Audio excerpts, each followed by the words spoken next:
समधी जी, बेटियां तो आपने भी दो दो ब्याही हैं।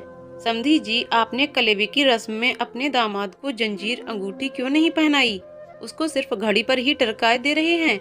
रघुवीर तिरछी निगाह करते हुए मनोहर से बोले, समधी जी माफ करना, लेकिन अभी तिलक की रस्म में अंगूठी, घड़ी और जंजीर सब कुछ दे चुके हैं और अब इतनी ज्यादा करने की शायद औकात नहीं है मेरी। मनोहर थोड़ा गिड़गिड़ाते हुए नम आंखों से बोले, ये अच्छी बात बिल्कुल नहीं है मनोहर बाबू। कल से मैं देखता चला आ रहा हूँ कि आप हर रस्म के लेन देन में कटौती करते चले जा रहे हैं। कलेबा की रस्म में खाली घड़ी कौन पहनाता है? रघुवीर जी के शब्दों में मनोहर के प्रति रोष साफ छलक रहा था। समधी जी प्लीज ऐसा मत कहिए, क्योंकि आपको मेरी हर परिस्थितियों के बारे में बहुत अच्छी तरह से पता है। मैंने परिस्थितियों के बहुत अच्छे न होने के बावजूद भी अपनी औकात से ज्यादा आपकी ख्वाहिशों पर खरा उतरने के लिए खर्च कर दिया है। मनोहर ये सब कहते हुए अपने आप को बड़ा लाचार महसूस कर रहे थे। समय था रघुनाथ के बेटे वंश और मनोहर की बेटी तमन्ना की शादी का। बारात से लेकर अब तक हर रस्म के बाद मनोहर ने जो भी नेकचार किया था, रघुवीर जी ने हर नेकचार के बाद नाक बहुत सिकोड़ी थी और इस समय तो मनोहर बाबू की इज्जत का फलूदा बनाते हुए भरी सभा में उनको खुलकर अपमानित करने लगे थे। मनोहर बाबू, मैं कुछ नहीं जानता।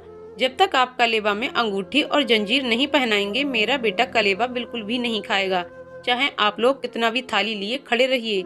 रघुवीर अब बेशर्मी और ढिठाई पर उतर आए थे। समधी जी, आपके आचरण को देखते हुए मैं तो भगवान से हर समय यही कहता हूँ कि अगर वो बेटी दे तो उसके पिता को धन दौलत खूब भर भर कर दे, जिससे आपकी तरह से कोई भी लड़का वाला लड़की को भरी सभा में अपमानित ना करे। समधी जी, जरा सोचिए कि आपने भी तो दो दो बेटियों का ब्याह किया है।